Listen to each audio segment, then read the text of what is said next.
I guess this is probably the most mob related podcast you probably are gonna have in Anthony Caputo, Anthony Giacalone. Okay. But anyways, my name's Anthony, otherwise known as the Skiffer. I have a YouTube channel called the Skiff Guy. Just a chill guy, man. I try to just post daily vlogs doing whatever a bro would be doing in the garage on any given afternoon. So I don't think anything too serious. Life is already serious enough. So I'm just the best introduction I can give is just a bro being a bro.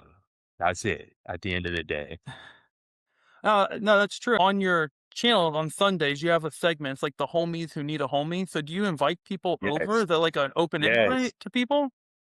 I mean, it all started out actually on a random Sunday. It was like 3 weeks ago, honestly, where I had a video in mind that I was gonna film, but I had a homie show up, and I thought it was gonna be a quick thing, and it just turned into hours and hours and hours of just 2 homies catching up and shooting the breeze for a little bit, and I didn't film any of that, although I wish I did. So I kinda had just maybe an hour and a half after that meetup late on a Sunday night where I figured I'm either not gonna post a video at all today, or I'm just gonna turn the camera on and just start hanging out on the off chance that there's a homie out there lonely on a Sunday night who needs a friend to hang out with.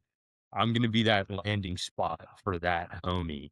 So Nice. I just started recording, nothing too serious. On the first one, I honestly was just shooting a compound bow and eating some beef jerky. So I really was just hanging out.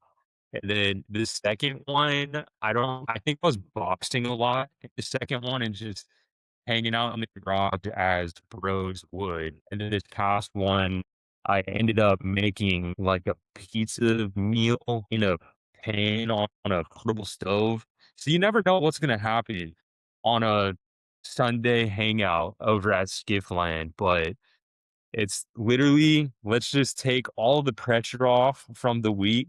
Let's cruise into Skiffland and just chill as hard as possible. That's it. Let's not take anything too seriously. Let's just have fun. Literally, like, let's forget that the cameras are even there. Let's forget that there's this wall between me and the homies on the other side of the screen. Let's just hang out as if we were FaceTiming on a Sunday night. Well, I think that's really awesome. And your channel, you and the channel do a very good job of that. And I see that in the comments section a lot. I've never been to Skiffland, but Yeah. I see the people that, the community that you're building, especially through the comment section. Yeah, the comment section is one of my favorite places to hang out at the end of the day because I post a video every single day. And not only is it a daily vlog channel, but it's as close to real time as you can possibly get without it being live because I'll film and I'll stop filming at, let's say, 4 o'clock, and I'll edit that video around 4 o'clock and post it at 6 o'clock that same day. So it's literally just, a couple of hours ago, browser story. So it's one of the coolest things about all of this. I've actually developed like real friendships with people in the comments section. Some comments are just flybys. They'll just say something and move on. But there's other people that show up literally every single day, and you start to build a literal relationship in the comments section. Sometimes it'll move over to email. Sometimes it'll move to text message, whatever. I got some legit friends straight for the comment section that I never would have otherwise met in the real world. So very cool how that all works out. No, that is very neat. It's kind of like the old school AOL days with the instant messenger. Mhm. How did you decide you wanted to start the YouTube channel? 'Cause I saw online that you actually have an Instagram and you were doing like designs of shirts and stuff. And then I Yeah. saw like the old videos were kind of after I found you. You'd like flip a car or flip a jet ski or something and then go to the casino. I thought that was pretty awesome. But like, Yeah. is tonight the night he loses? I don't know. Crazy enough, I started the YouTube channel close to 2 years ago. Mhm. I started off posting videos of, I don't know, I think it was the Carolina Skiff JV 17. I think that's where it kind of started. Mhm. And I posted maybe 10 videos. I didn't have any subscribers. Maybe a handful, under 100 for sure. But I was posting these videos and I was sitting down, I was editing them, I was putting so much effort into them, and I would post them, and I pretty much would only get hate comments because I didn't have like a community there or anything. I was just getting random flybys that would comment and just randomly tell me what I was doing wrong or like what I should like you need to be better. People tell me I was garbage and at the time it was just like, dude, this is bad for the mental health. Like Yeah, I right. unfortunately stopped making videos. So I had like a 10 video spurt and then I stopped abruptly. And I never had any intentions of ever making a video again, honestly. Um, but and then one thing led to another, being diagnosed with heart failure at the same time of giving birth to our first baby, all these things coming along. I kind of just felt like I owed it to my wife and the baby on the way to kind of document life a little bit more on the off chance that I didn't live to, experience these things with my children. Let me just, start daily vlogging. And it wasn't just, let's just start making videos again here and there. It was literally, let me daily document just what I'm doing every day. Like, so that's why they're hour-long videos of pretty mundane things most of the time. But regardless, the silver lining, I am glad that I've started making YouTube videos again because so many cool things have come out of this. And on top of just building this huge stack of just chill videos of, me to pass down to my kids one day, I've met cool people. I've experienced some of the coolest things through YouTube. And it's just, I don't know. I still pinch myself every day.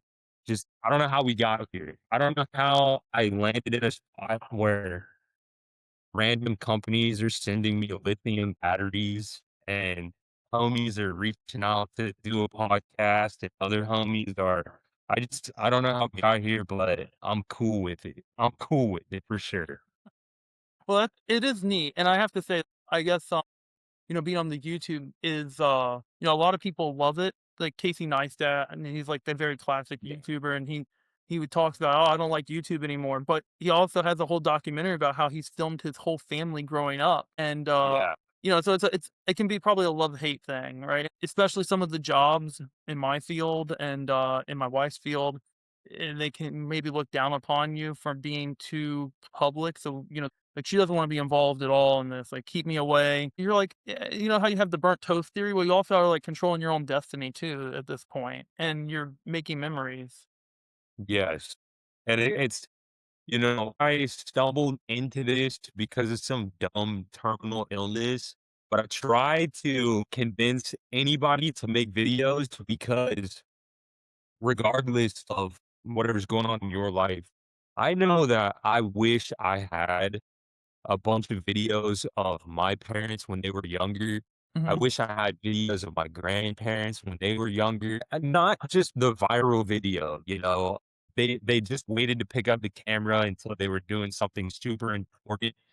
That's not really the stuff that I really cared about when I think about my mom and dad when they were in their, 20s and 30s. I care more about, what did my dad like on his sandwiches? What did my mom like to do on a Friday night after work? Like all of these things, not the big viral moments that are super theatric or anything. Just the small mundane things that make my parents more unique than the other parents and how things that I can relate to, like, wow, I didn't know my dad did that. I do the same thing, stuff like that. So, um, I'm just kind of Yeah. doing that for my kids, but also, if I make it down the road, we all get to sit back and kind of watch what life used to be like.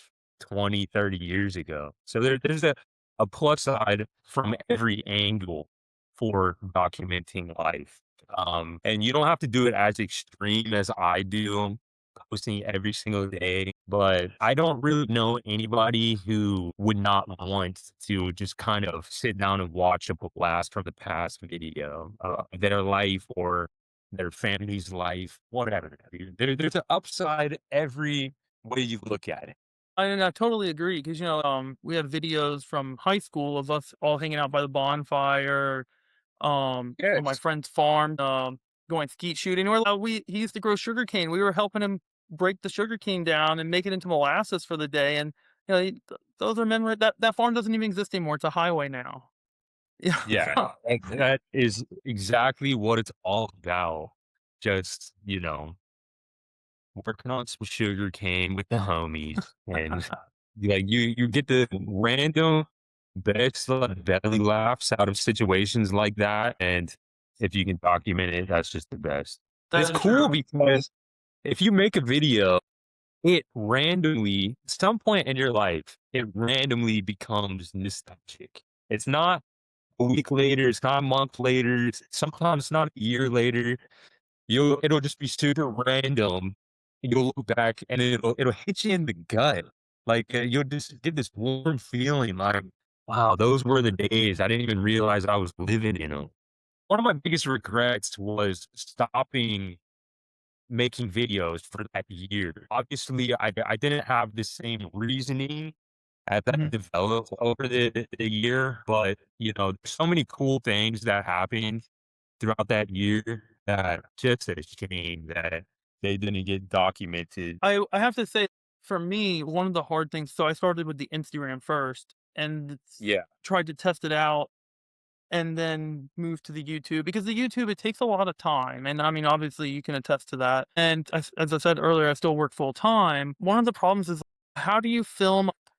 For instance, I go fishing, right? Or I spend time with my wife and we went on a trip recently. How do Yeah. there are memories I want to keep for myself that those are important to me, but also you are in a position where you want to create content and you want to share that. So how do you separate the two? Or is it not really an issue for you? For me, it's not really an issue for me personally. The only thing that I don't like showcase in videos is my daughter. That's the only thing. I'll like keep those clips separate. I'll keep them to myself because, and it's a bummer for sure because that's one of the things I would love to look back and watch is subtle changes daily. My daughter growing up right before my eyes. I would love to showcase that, but I do keep that off of YouTube and the internet. Me personally, I post everything. I post the good, the bad, the intimate, but I would say that the way I film videos, the easiest way possible to post an hour-long video every day. So it's instead of filming all day, making a bunch of clips, and then having to go back and sort through what are the good clips, what are the bad clips, how do I put this together? I kind of do it in real time. So while I'm filming, if I have like a stutter or I make a goof or I make some kind of weird mistake, instead of having to go back in post later and fixing it or sorting through the good and the bad, I'll just delete that whole clip off of my phone and do it again so Oh, that at the end of the day, I only have good clips already in order, just kind of clip them together. It's just so I don't have to sit down and really edit at all. I kind of just put them all together at the end of the day. So, to be honest, if it was any harder than that, I don't know if I would be able to post videos every single day because, like, the editing is one thing, but the more you edit a video, the longer it takes to upload on YouTube. So, okay. like, that's one of the things that not everybody kind of knows about the behind the scenes. So when I start to upload a video probably around 4 o'clock, and it's not completely uploaded until 6 or sometimes 7 o'clock. Okay. So yeah, and it's just a simple video. There's not music, there's no real overlays or anything. But I have realized if I edit it with music, if I put overlaid photos or videos or cutaways, the upload time pretty much double. So I try to upload at 4 o'clock.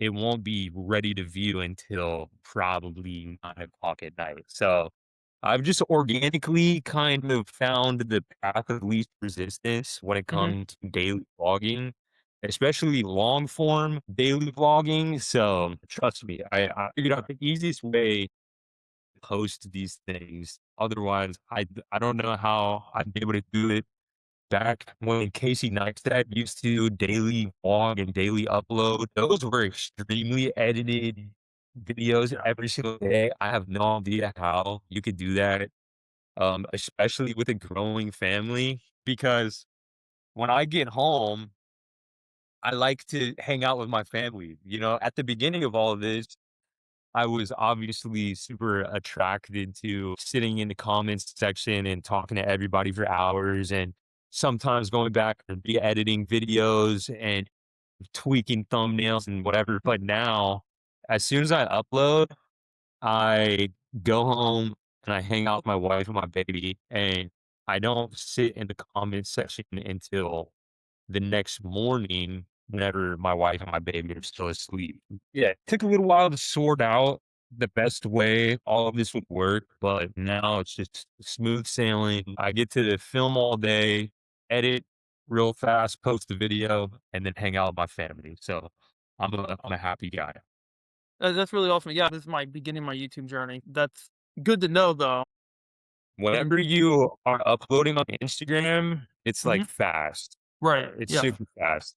Whenever you upload on YouTube, I want to say if you have like extremely good Wi-Fi and your video is shorter than 30 minutes, then you might have a, 30-minute upload. But if you have 30 minutes to an hour long video and you're just using, service on your phone or just regular Wi-Fi, you're looking at like 2 hours of just upload time, not including any additional checking for monetization, not any processing to HD.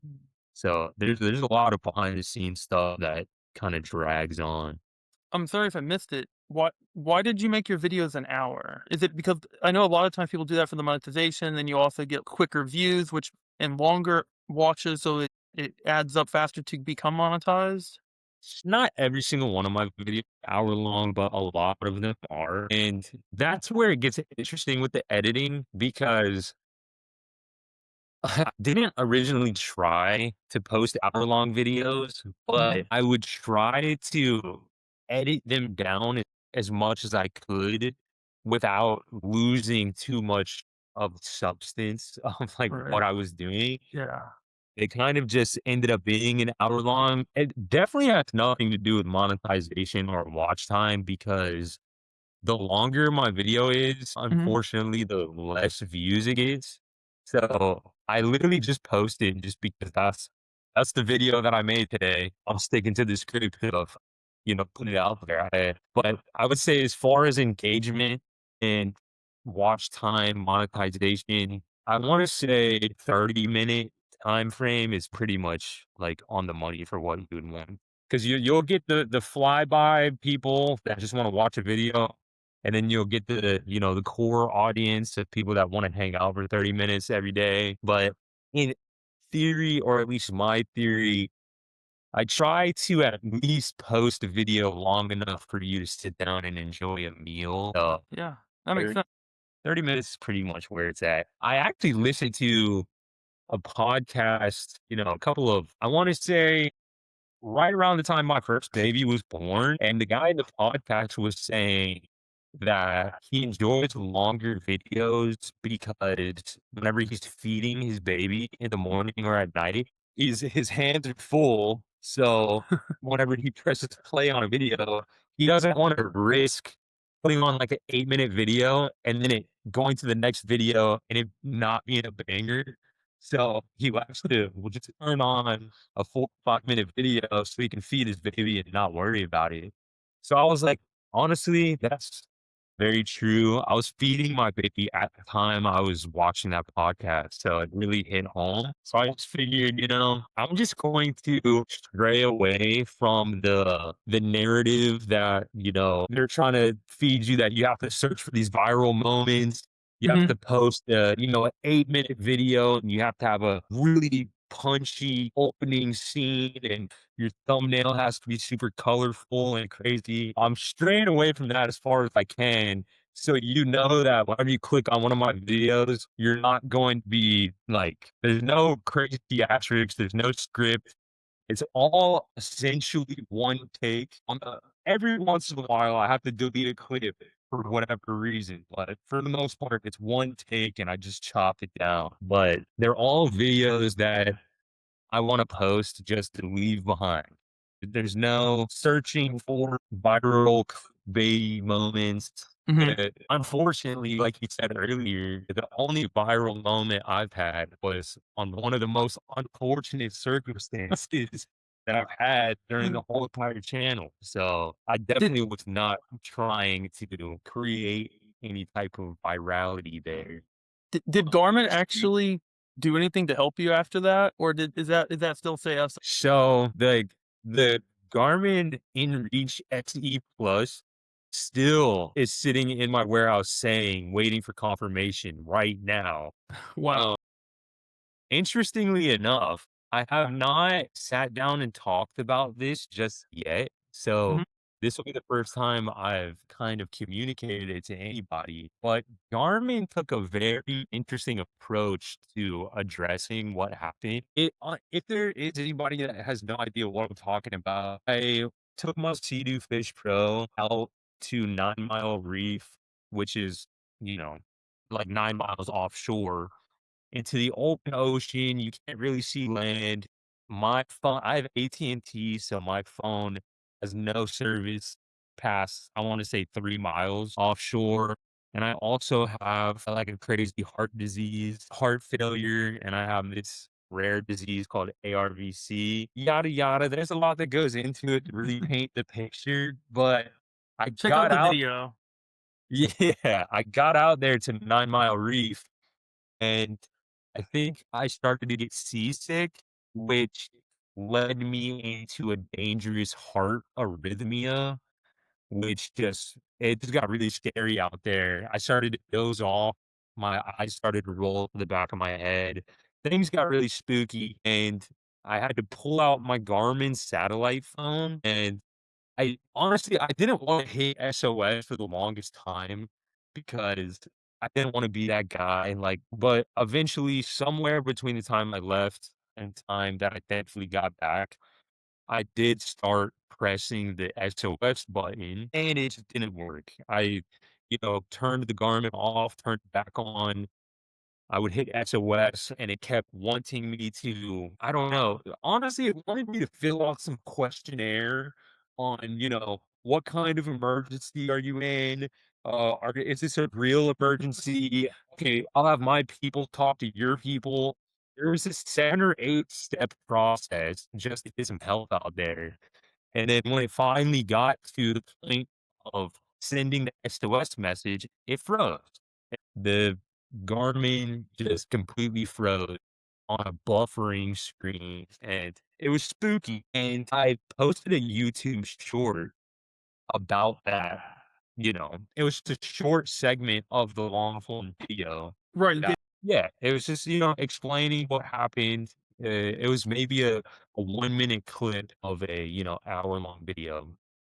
And the weird thing that Garmin did, instead of directly addressing what happened or saying, our bad, whatever, because I found out that waiting for confirmation screen means that the SOS signal was sent from the phone to Garmin, and then Garmin is supposed to send a SOS to the Coast Guard near me, and they would come and pick me up, but there's some type of frozen delay between somewhere in that communication line.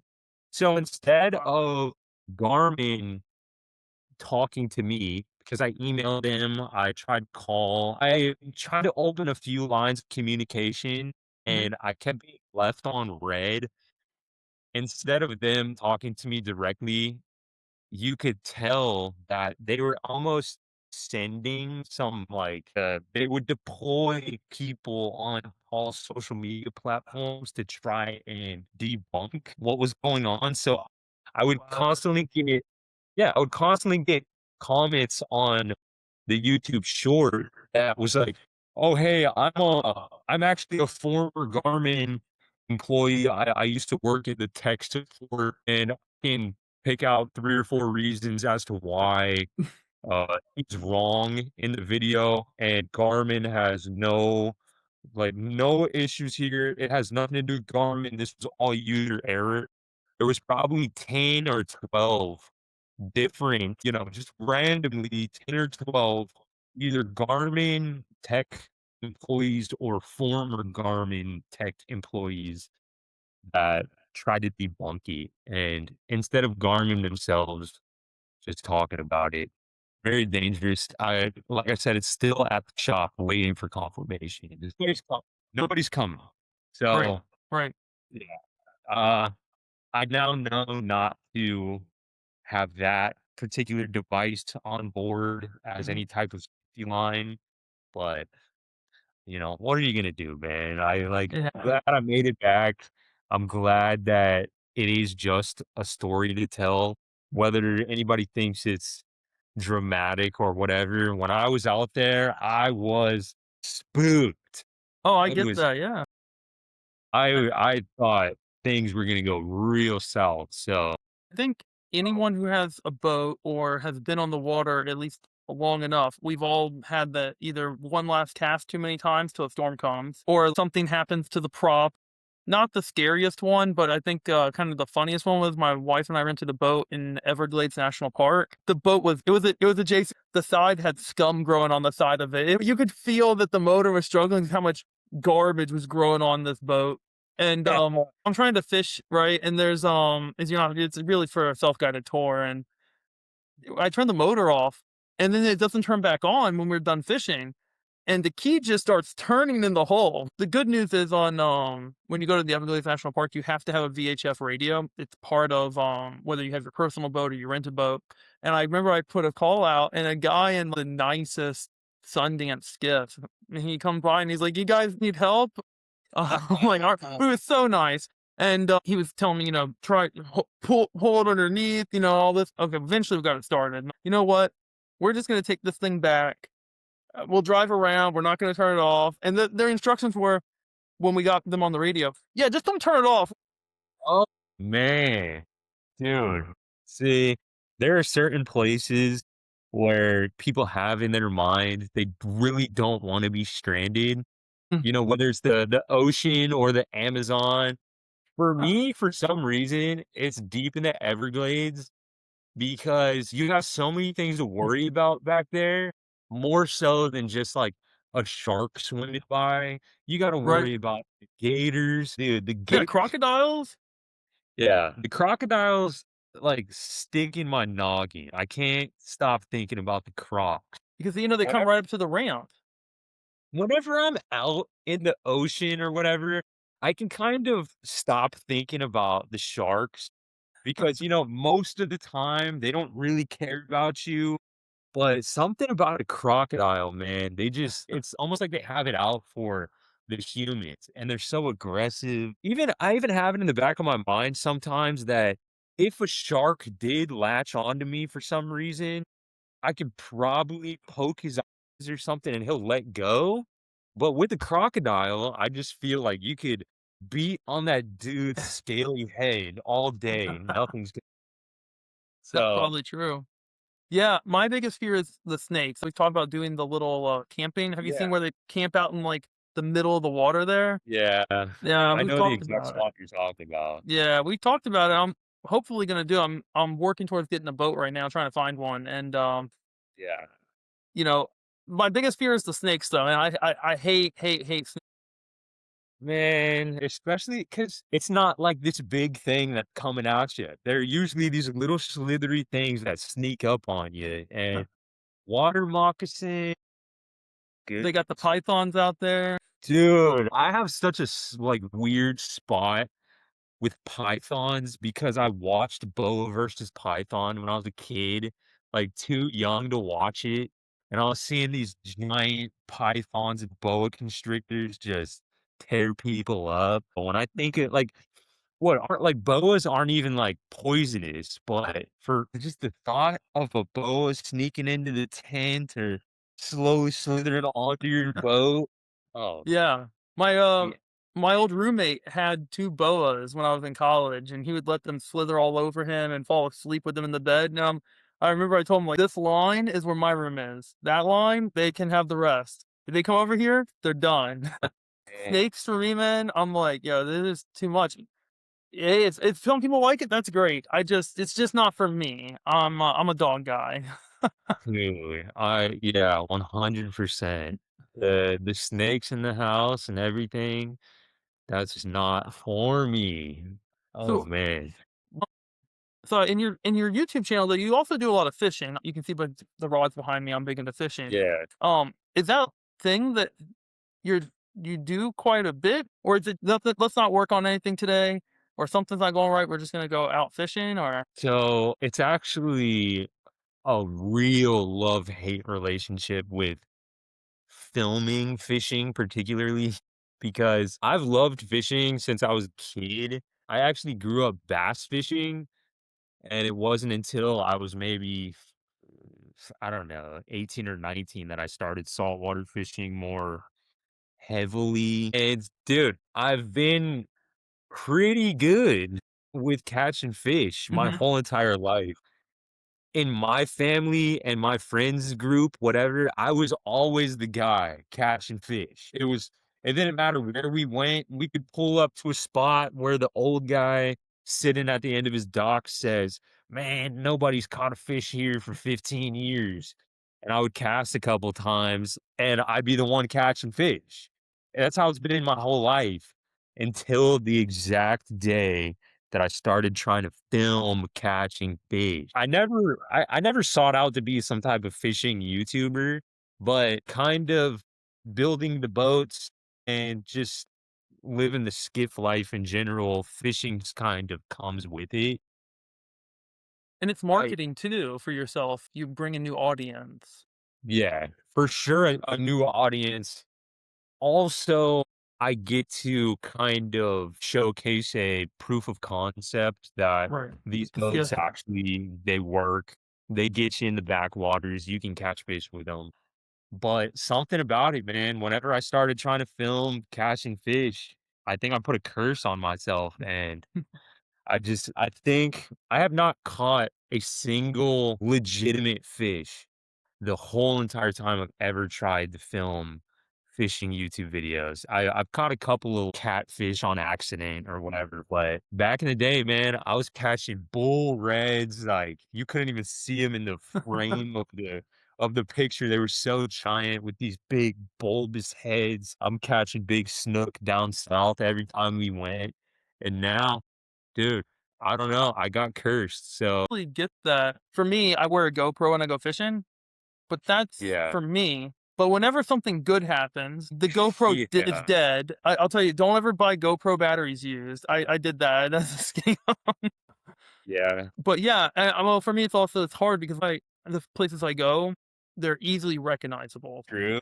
It's like I don't want to be outfished because again, I don't have a boat, so you're gonna see some houses in the background. You're gonna see some area if you know the area or you got enough common sense to use Google Earth, you're gonna find them. So I don't know how to, it's a Dude, with what you just said, like, imagine at the end of the road, I make one final YouTube video that's like, "I just wanna let you know, I was catching fish at every single one of those spots I was at," and I filmed it in a way that looked like I was not ever catching fish, but 'cause I pull up to very, very, very noticeable spots all the time. That would just be diabolical. the people on This fish brains who lie about yeah, where they caught a gigantic fish and it's a puddle.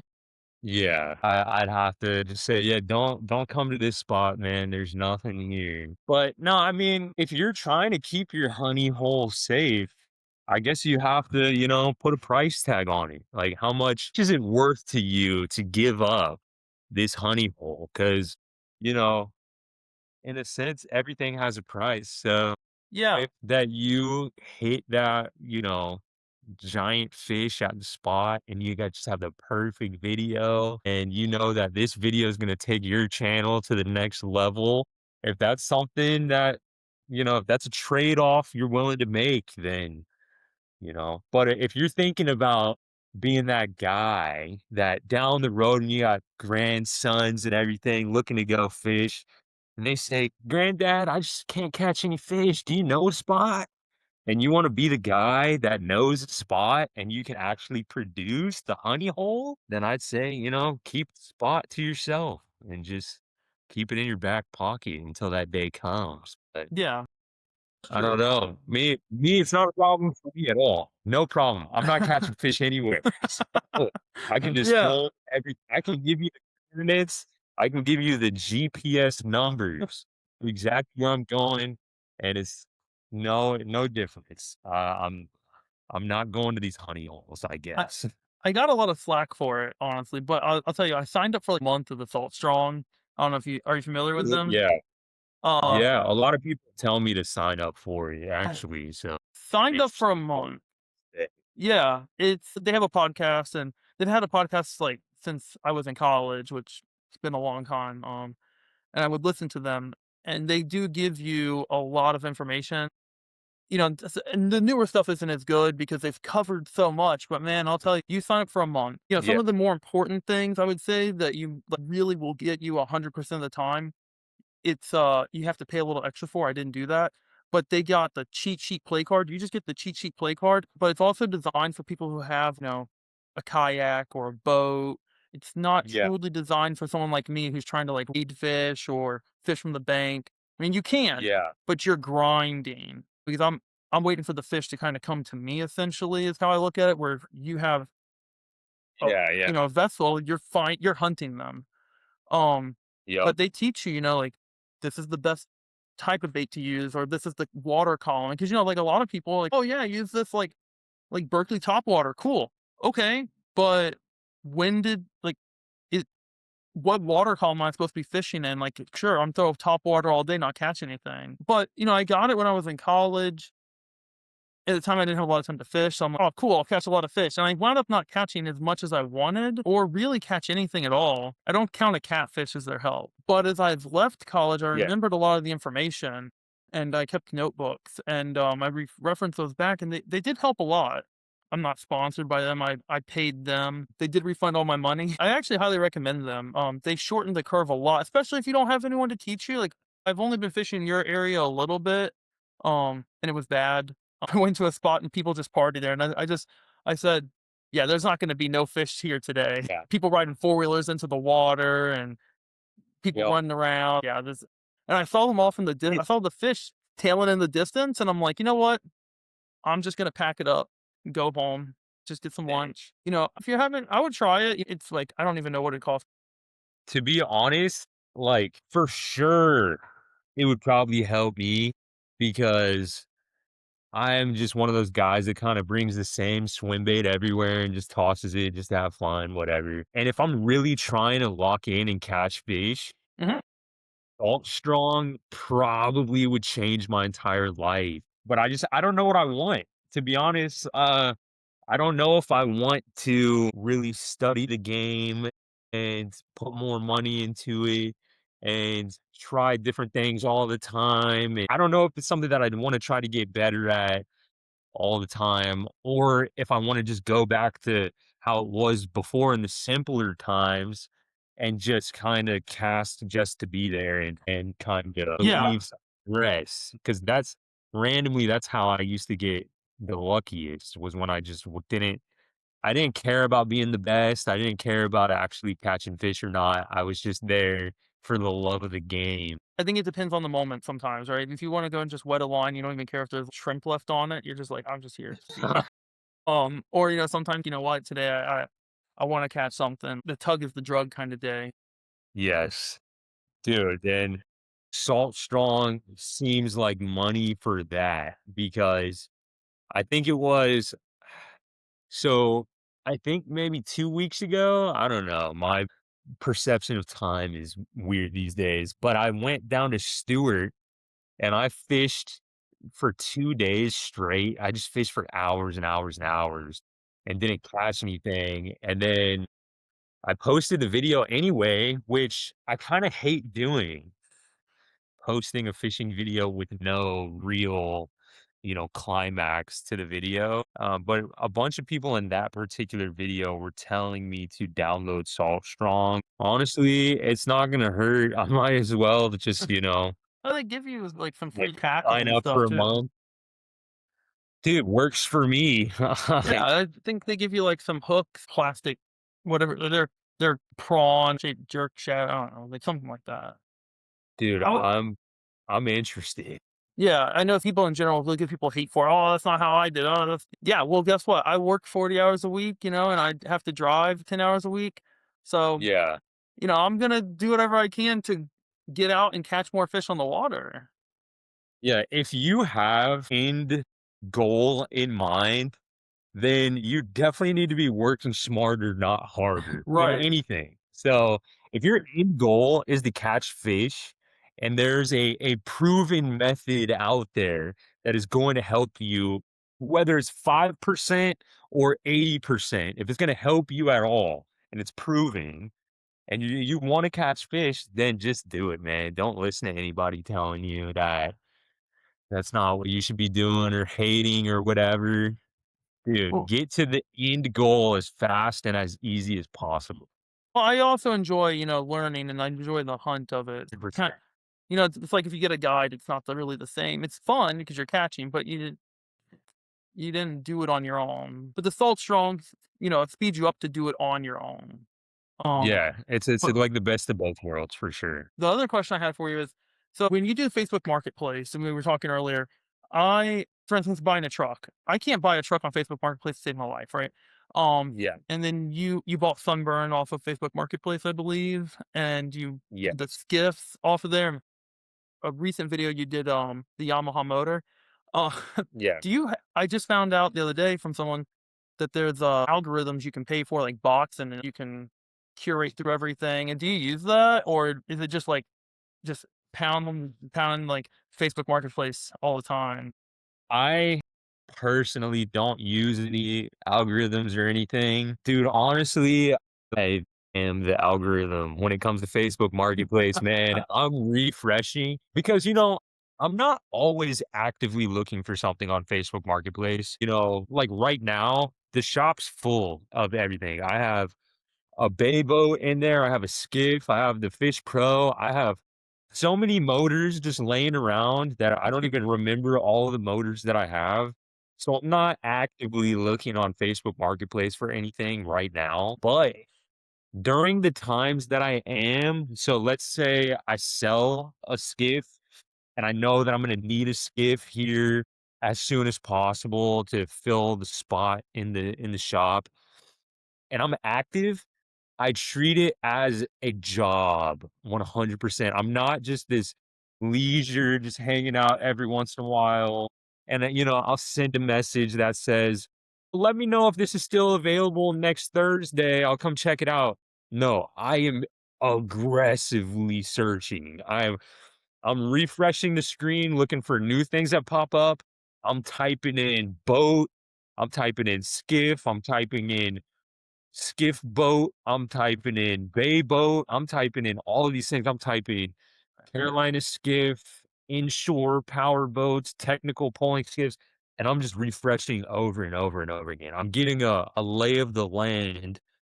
I'm ready for when things pop up, but I'm Mhm, also seeing what has been there for a while. What do I think is overpriced? And I think that they'll probably do a little more negotiating. I'm just getting a feel for what's out there.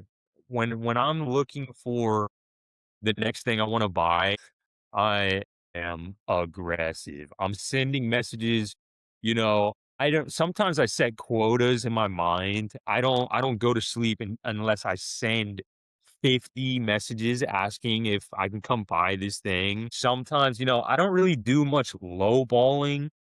Some people kind of do that as a sport. They'll just lowball. They'll lowball and then they'll vanish. So, like, even if you accepted the lowball, they won't show up. There's a genre of people like that for sure.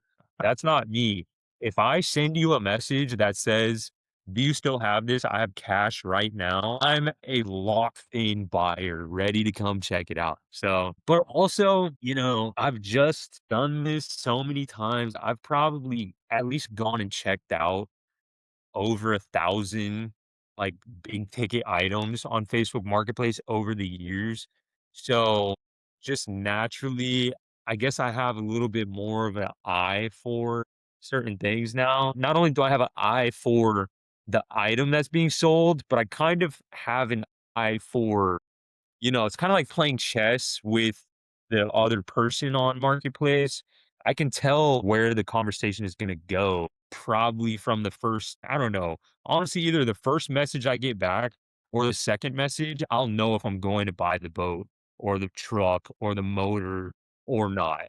So, some people I've gotten lucky with still purchasing and having a good experience with the guy that, reads the message and doesn't respond for a while, Mhm. and then he'll finally respond, and then he'll kinda say, like it'll be a dragged out conversation, like, "Are you still interested in it? I know it's been a couple of days since you messaged me. Okay, yeah, I guess if you wanna come check it out, let's set up a time for it in a couple of days. I'll have some free time next Tuesday." I've had some luck with people like that, but usually I just weave through over and over again until I find the guy that is wanting to sell the thing that he's posting on a app to sell things. Like Mhm. Right. some people, I don't know what's going on. Some people post something just for fun, I guess. Like, and How you, much yeah, I don't get it. You post something you message them and say, "Hey, I'll give you the exact money you're looking for. Can I come buy it?" And they'll go, "I mean, what's in it for me?" I don't get it. Yeah, I've noticed that with trucks. When I've been looking for a truck, I just wanna pull a boat with it or kayaks in it, Yeah. whatever, and people really don't wanna sell the truck. Okay, so either something's wrong with it or why don't you wanna sell it? Is this a game? Guys, I don't get it. That term of, "I don't really wanna sell it," you are the one that just went through all of the steps to list it for sale. You know, when it comes to trucks, there's different types of people that you run into with trucks versus boats versus a couch on Facebook Marketplace, whatever it is. You get a different type of person for each Yeah, category. I I would say trucks I lately on Facebook Marketplace, I'm not even showing up to look at a truck unless the guy's 60 years or older. Any young buck out there trying to sell his squatted truck on 35s, I'm just not even in the market anymore well, because it's the worst type of dialogue with those types of dudes. yeah, so I search up in your area and through Georgia, a lot of kids tell 'em, "Oh, I have to sell for some quick cash." I'm like, I don't want that. Sounds like you got stuck and blew a head gasket. I'll sell it to someone who doesn't know. Yeah. The number one thing that I can try I guess the number one tip that I can give anybody going to look at a used truck on Facebook Marketplace is show up and touch the engine with your hand and just make sure it's still cold.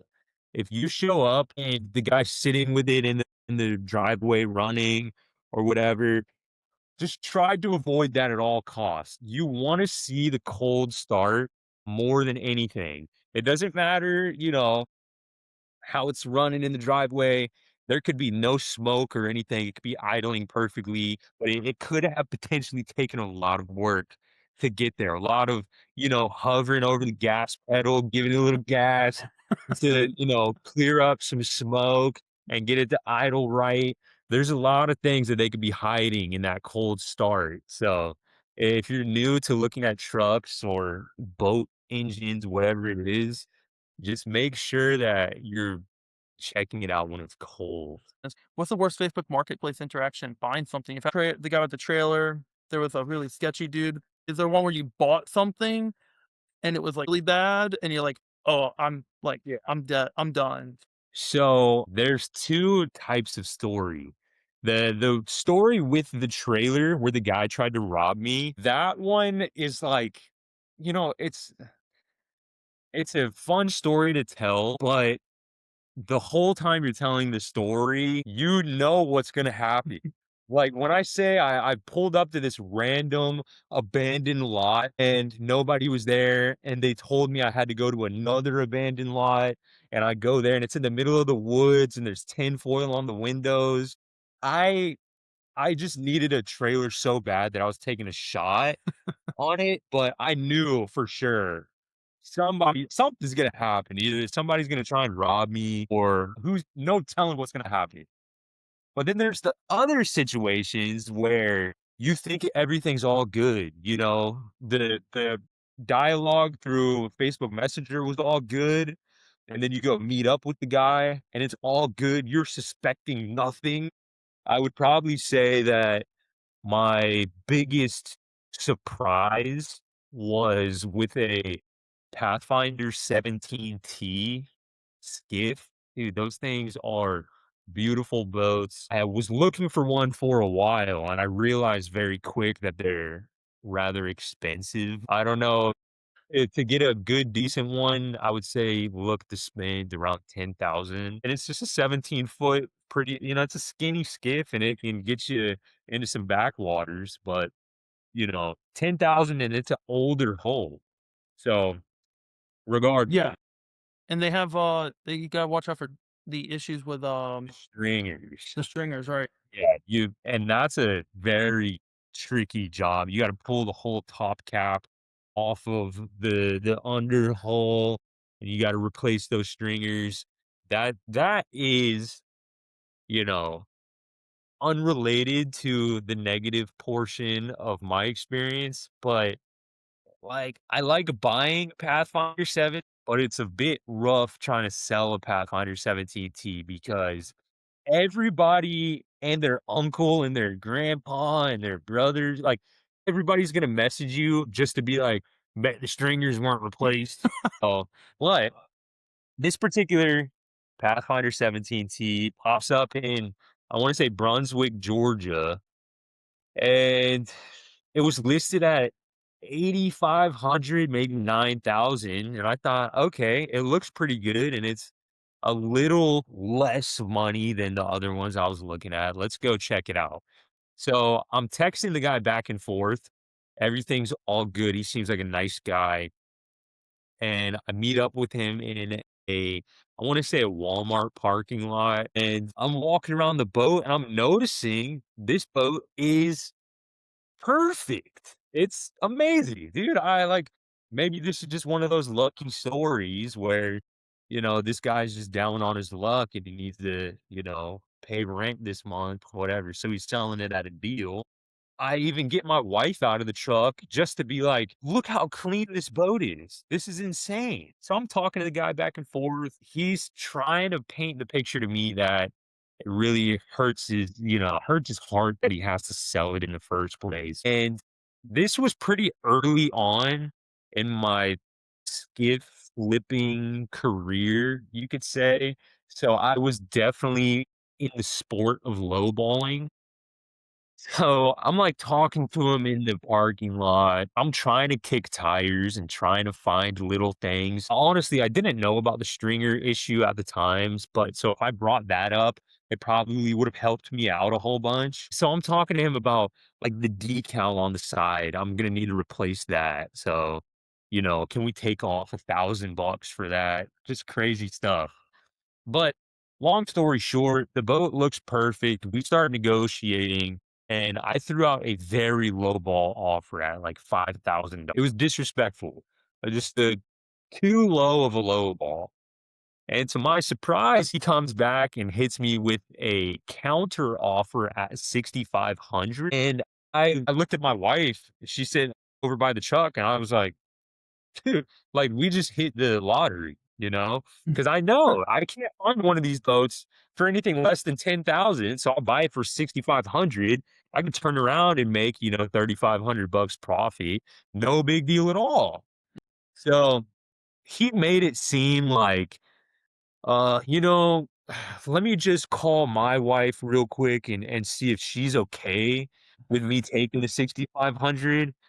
And I'm like, "Okay," and he walks away. When he was so he, like, is on the phone like this and kinda turns his head like this a little bit, and I could see that he's not on the phone. He like, there's, like, a YouTube video popped up or whatever. I could see that he wasn't on the phone, so I just took a mental note of that.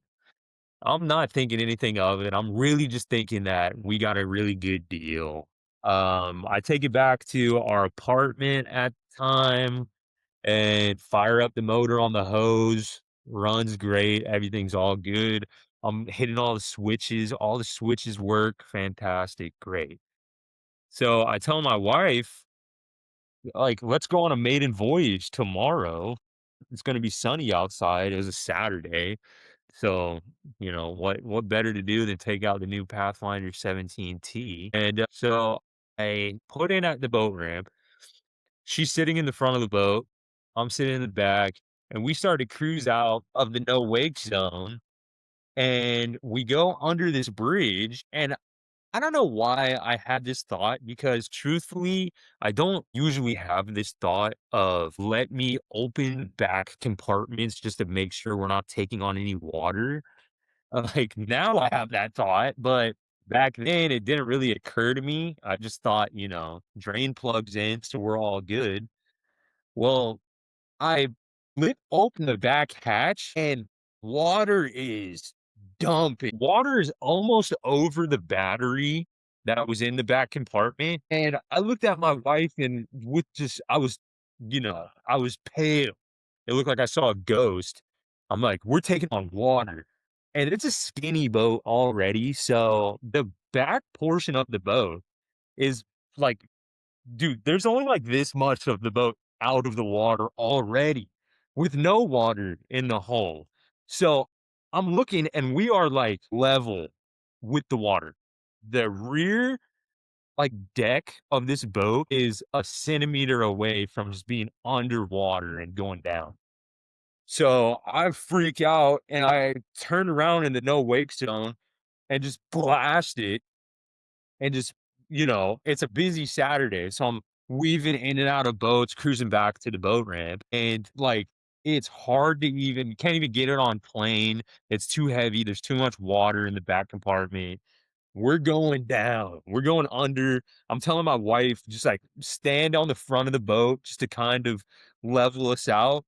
Dude, I just popped right onto the boat ramp. I didn't even hook up a line or anything. I just skied right on to the concrete and run up, grab the trailer, back in as fast as possible, put the boat on the trailer, drive out of the ramp, and I'm telling you, a swimming pool dumping out of the back of the boat, side bailer, like through holes, drain plug. So I realized immediately why the boat was such a good deal. Brother didn't have the heart to tell me that it takes on water even with my wife standing there right next to me, he knows that we're about to take it out the next day. I guess he just didn't mind if me and the old lady took a swim, just as long as he made his 6,500 bucks. So, long story short, I say that all the time, but I get to talking, brother. I take it home and I plug the drain plug and I fill up the boat with water to look for a leak. Mhm. Like it's gonna leak somewhere. The amount of water we were taking on, it's not just gonna be a little dribble. Like we're gonna see water spewing out of somewhere. Lo and behold, the Pathfinder T's have, I want to say, cockpit bailing through holes on either side, so that if you clean the deck, the water can just be bailed out of the sides of the boat rather than going into the bilge.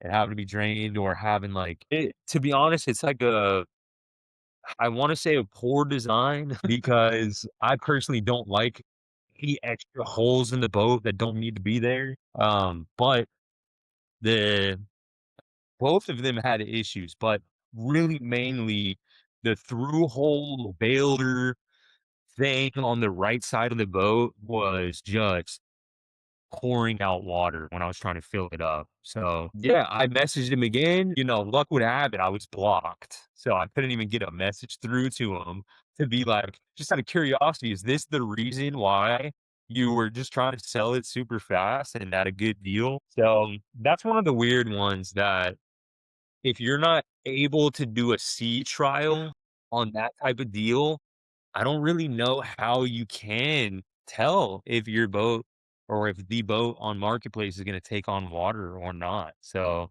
Yeah. I encourage like me being a boat flipper, so to speak. I act on impulse a lot. So I know that there's a mental change in both the buyer and the seller whenever you go on a sea trial. Because if I go on a sea trial and everything works perfectly, I don't really have much leverage to say, I don't know, I could take it home and the motor's not gonna crank or whatever. It's now proven that the boat is exactly as described. So I don't have much leverage to negotiate much down. And same with the buyer. He knows like or same with the seller. He knows that we just went through all of this. I'm not really in the headspace to knock a bunch of money off because we just spent half a day doing a sea trial and everything worked out perfectly. I tend to not do sea trials just to maintain as much impulse as possible Mhm. because sometimes if you make a deal easy for somebody, they'll, just knock money off the top line for Right. that. But I would say if you are looking for a boat just for yourself, kind of like a long-term boat, you saved up all your hard-earned overtime money to go buy a boat, I absolutely encourage you to sea trial the boat. Like, because there's probably something in there that, a sea trial will bring it to light. So, when you get to the ramp, cold motor and watch them put it in the water. Yes. If you can convince somebody to go to the boat ramp and put the boat in the water and the motor's cold, all of this, and that is like the home run as far as buying a boat on Facebook Marketplace. That is a home run. Okay, yeah, because I really want a boat, and I've wanted one for my whole life. I'm tired of being on other people's boat. Yeah. I would love to get a Hughes Redfisher or the Maverick Mirage, the HP X. That is wild that you just said that because I just it's so crazy. I just posted a video today checking out some skiffs in my area, and I checked out a Hughes Redfisher and Maverick Mirage. So, Those are classics. Everybody wants yeah, the Hughes Redfisher 18 and the, Maverick Mirage, that's exactly the 2 boats that I looked at, Redfisher 18. That's wild. Yeah, this guy, I believe it was a little overpriced, but if you can get either of those, it's kinda just like you're never going to really lose your initial investment. It's gonna be there. Like, those boats age sorta like Rolexes. Hughes, Maverick, Pathfinders, like a Pathfinder 2200, that's kinda the same as well. You're never gonna lose your initial investment if you buy mhm, it on a used market. There's some boats out there that and those are good ones. If you're looking for a boat, both of those, fantastic because they're not easy to get. You might find the, guy out there who his like dad bought him one of them and he kind of beat it up for a while and now he's selling on Facebook Marketplace. But usually the people with red fishers and the mirages, it took a lot for them to obtain the boat, so they usually take care of it. yep, So of boats. Like, skiffs are more attainable, so there's a lot of, like, the, younger generation beating them up and then, just kind of right. plastering some. some resin on the side of the boat and then putting it back on Facebook Marketplace. I have 2 more questions for you because I don't wanna take up your whole Friday night. When I've watched one of your videos, must've been the 2nd or 3rd time watched, I saw a comment there, and, you were spray painting the rims of the trailer because I know you like the white and black with the J16s, and, I think you spray painted the vinyl on the seat, and I remember that I laughed so hard because, a guy's like, "Yeah, this guy's giving it the landlord treatment." Dude, yes. That's one of the things on this YouTube channel. If I'm working on somebody else's boat, there's a whole different level of care that I put into it. I would never do the landlord special on somebody else's boat. I actually know how to do a lot of things and I know what certain things take. And I put in that extra effort and hours, whatever, into other people's boats if I'm ever working on them. But if it's just me and it's a hot day outside and I'm just working on the skiff, this channel is like just a bro in a garage, sometimes taking the shortcuts, whatever, nothing too serious. I say that so many times on the channel. Like, don't ask too many questions if you see me spray painting a vinyl lean post. Like, that's just what it took that day because I know the results are gonna be okay. And the opposite would be if I went to go get this lean post reupholstered, it's gonna cost 600-700 bucks. Today it's getting spray painted and it's gonna be fun. Surprisingly, a lot of these landlord special shortcuts that I've taken end up working out. Like that one particularly, like I spray painted it as a last ditch effort to just kind of, I don't know, get the job done and make it look good because the lean post was primarily white, but it had two navy blue strips down the side of it.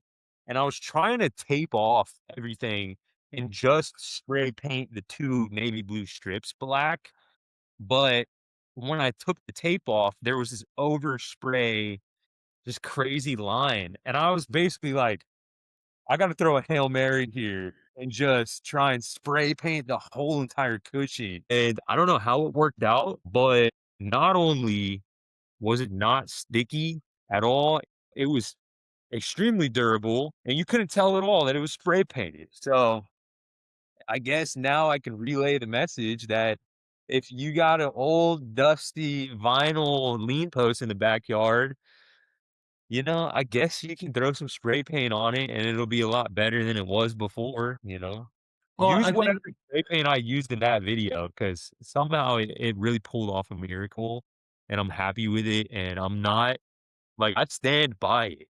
I stand by that particular spray paint job. It worked out. uh, I think one of the things that originally drew me to your channel and probably most of your viewers is, um, like, again, as we talked earlier, you're a common person and you're doing common things. Like you were doing the Amazon sea deck and you can take a piece of cardboard. It's like, this is a quick fix. We're going to throw it on here. It doesn't have to be perfect. And, you had the wrench you were using, you stuck the wrench handle into, I don't know, like a breaker bar or Yes. something. Of my floor jack, I shove my socket wrench into it so I can use it as a breaker bar. 100%. And it's funny that you say that Amazon EVA foam, like me, I just cut it, I eyeball it and I cut out the corners because at this point, like the amount of comments that I get for just that particular thing telling me, oh, you should have made a jig, you should use a bucket to you make a perfect rounded edge. Nobody's coming to check my work over here at Skiffland, brother. Like if the angle of the curved corner on the left bottom side is a little bit different than the top right side, we're still going fishing the same day. Like it's all good. Like I'm not getting graded on my, EVA foam cuts. Everything's gonna be fine. It's not gonna change how much it's gonna sell for. It's gonna be perfectly fine. Nobody's getting hurt. Everything is just chill. That's true because, not many people I know that spray paint the rims and spray paint just Yeah. the trailer. I watch these comments. I bet you that guy's doing it at his house. He just doesn't go on YouTube or to tell people how to do it. And Yeah. I look at some of your videos, I guess the best way to put it is, you ever go on YouTube and you're like, "I need to learn how to fix this thing. It's an odd thing." There's some dude who posted a video and about this really odd thing he had trouble with. Now I know how to do it. Like I had to fix my dad's pressure washer. I just Yeah. Googled I YouTubed the name of the pressure washer and it came up with the exact problem I had. And I feel like your channel also specializes in that. Yeah, man, because I'm running into things on a day-to-day basis, and I'm also one of those guys that's just trying to, trying to find a solution the easiest way possible. I'm not trying to go to school for 6 months to get certified to try and fix this one little issue. I'm looking for life Right. hacks out here, like most of us are. Some people will pop in the comments and say you did this wrong, or sometimes I'll buy a truck and it'll be a 6.2 instead of a 7.3 motor, whatever, and, it's working fine for me. It's gonna get me from A to B, but I get all these comments of people saying, "Oh, no, man, them 6.2s, it's gonna burn out on you halfway over the bridge." Like, I just I'm just trying to live as chill as possible.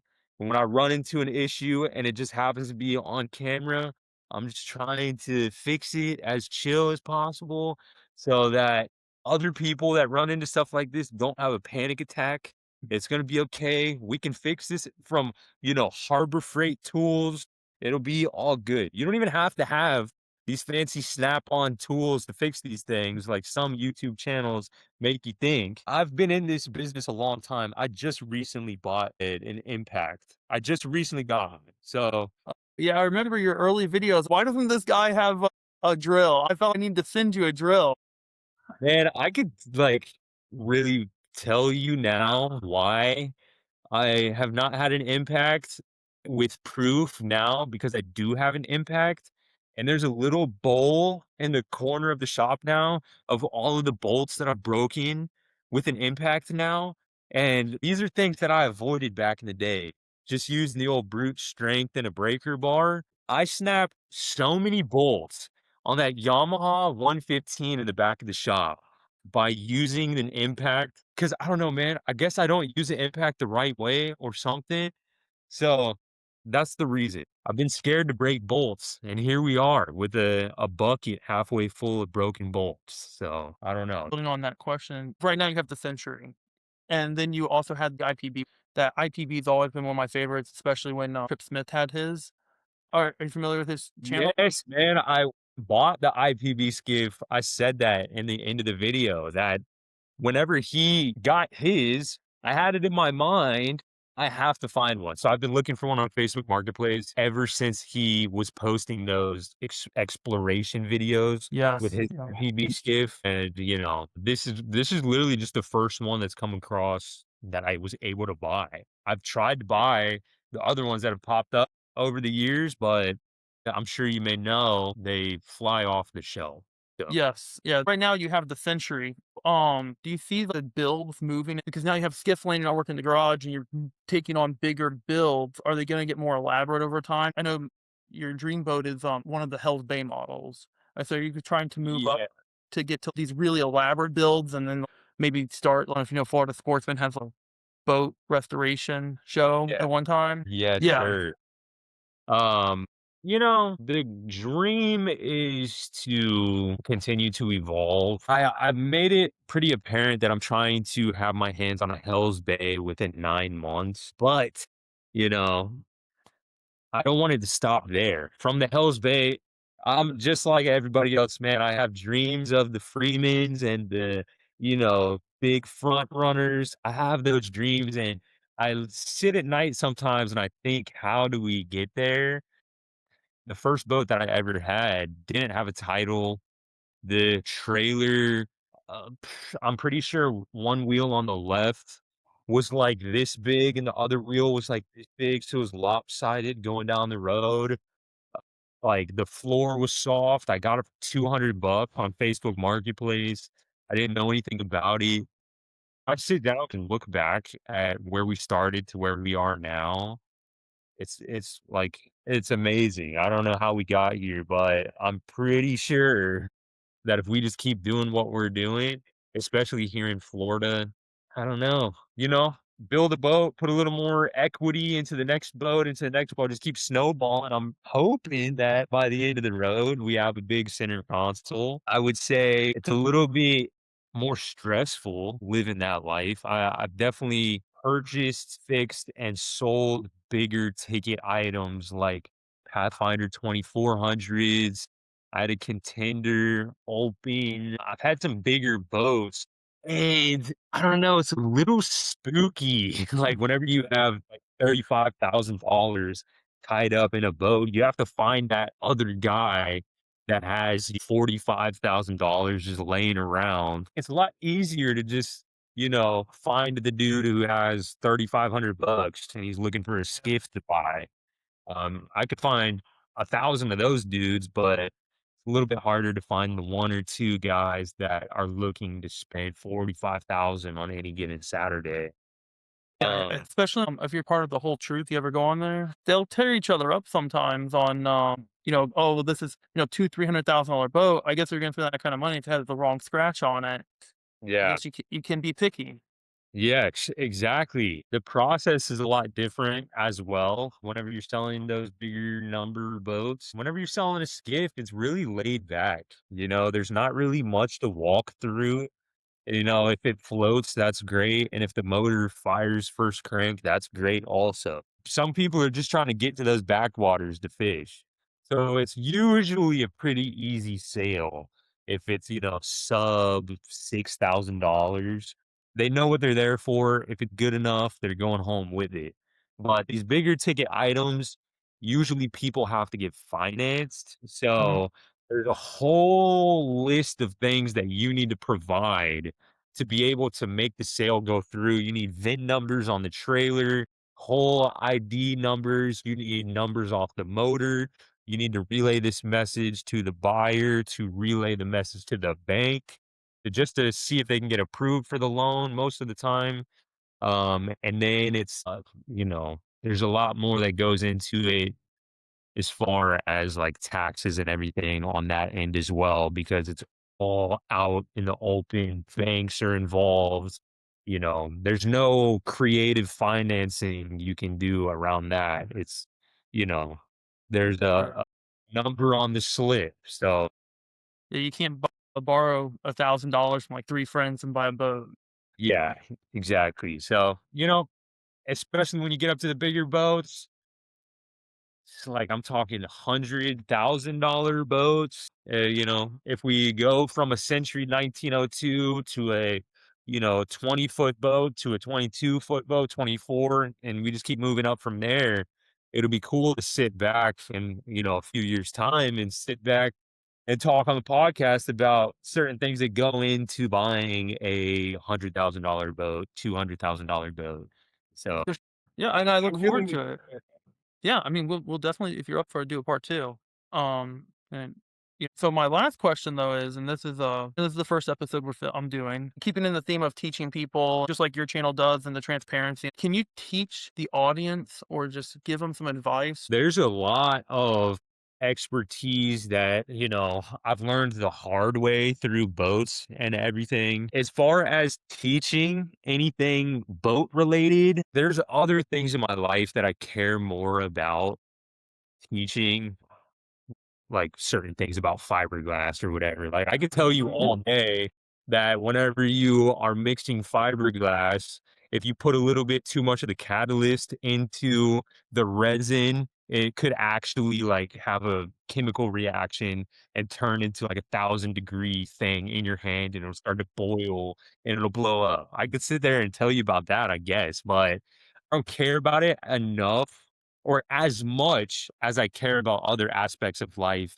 that I've learned over just this past year alone, which is like that. And it's a message that I really try to spread as much as possible, which is that life can really go a different direction super fast. Like blink of an eye, you can be running half marathons one day, and then the next day you are in a cardiac MRI trying to see if your right anterior free wall of your heart is dilated or not.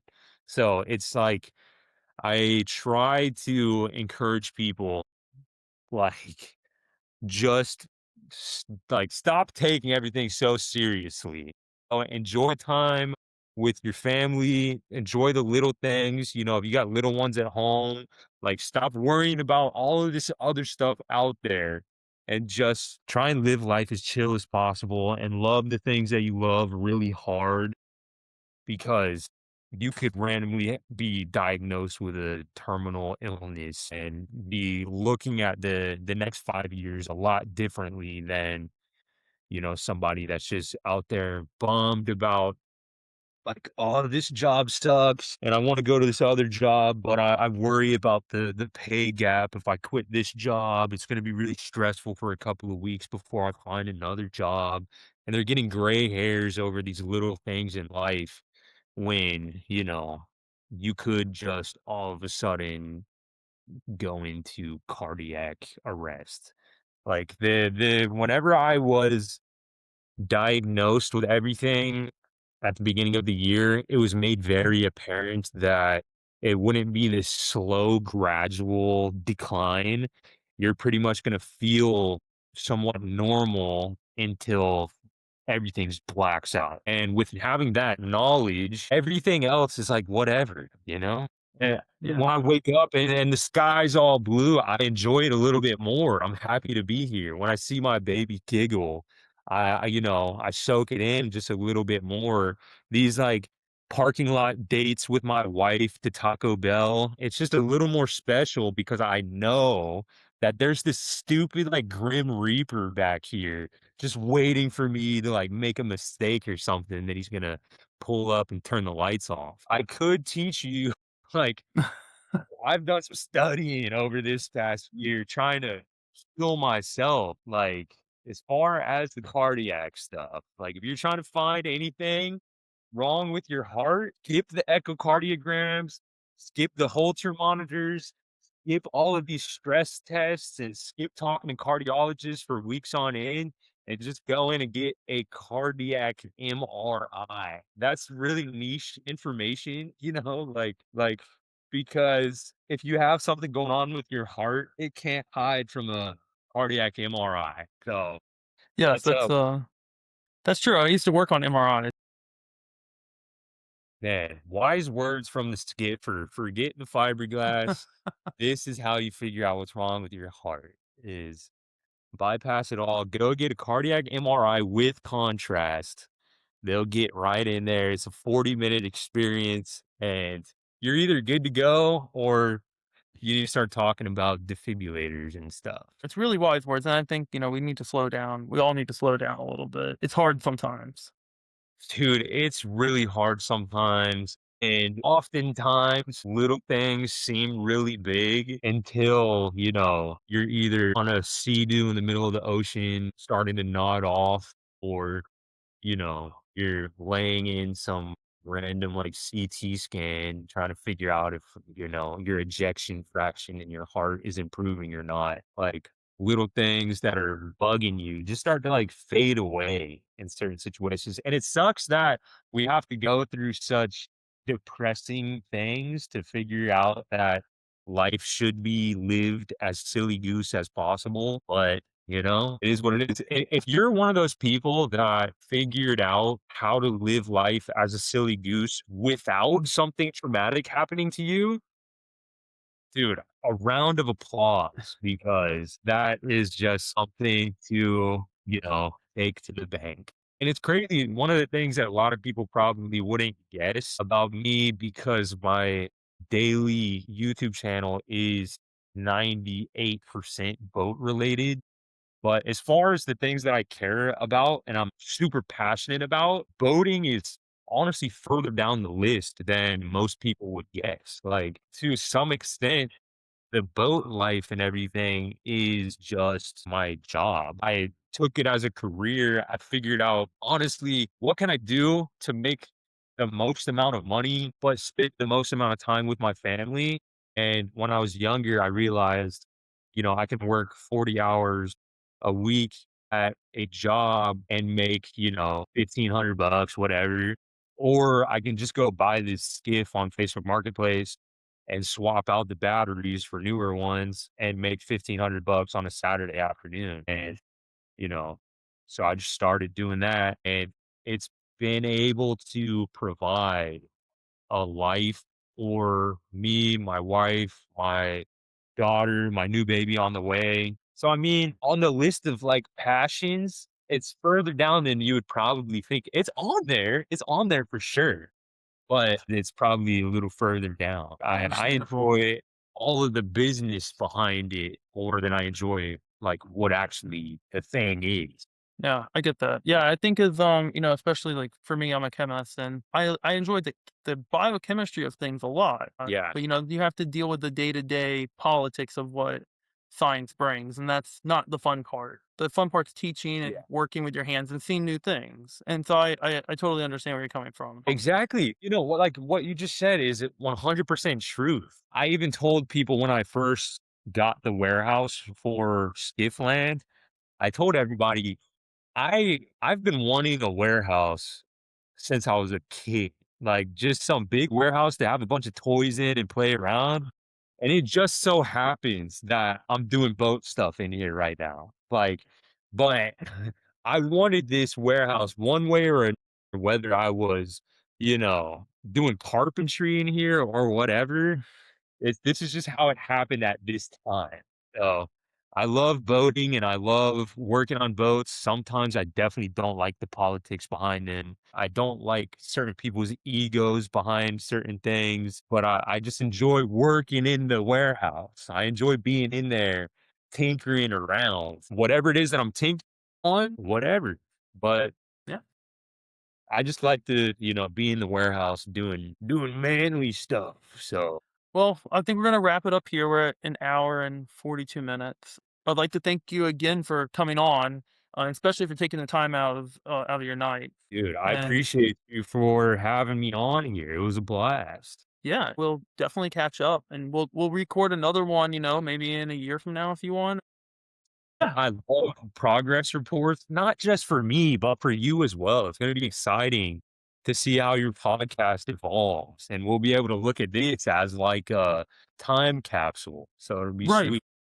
Yeah, because the next thing is I'm teaching hopefully how to tie flies and about fly fishing. That's something I'm getting into. I just wrote an article, so I hopefully have a boat and we're not fishing by land anymore. And I'll stop by for the Skiffland night when you do them on Sundays. I'm a Works little for far me. away. So I think that's it, man. I really appreciate it. Thank you. Sounds good, brother.